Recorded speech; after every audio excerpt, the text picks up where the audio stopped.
Hadithi dhe kuptimi i tij është transmetuar nga profeti Muhammed, paqja e bekimet e Allahut qofshin mbi të dhe mbi familjen e tij, se ka thënë: braktisja e një kafshate haram është më e dashur tek Allahu se sa falja e 2000 rekateve namaz vullnetar.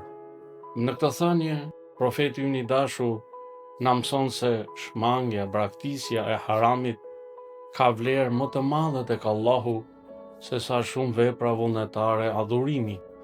Islami nuk vlerëson vetëm sasinë e adhurimeve, por mbi të gjitha, Islami vlerëson pastërtinë e jetës dhe bindjen ndaj urdhrave të Allahut, duke u larguar nga harami e ndaluara. Një veprim i vogël, si braktisja një kafshate haram, mund të ketë peshë shumë më të madhe se adhurimet e shumta vullnetare, sepse braktisja e haramit tregon devotshmëri të vërtetë dhe sinqeritet.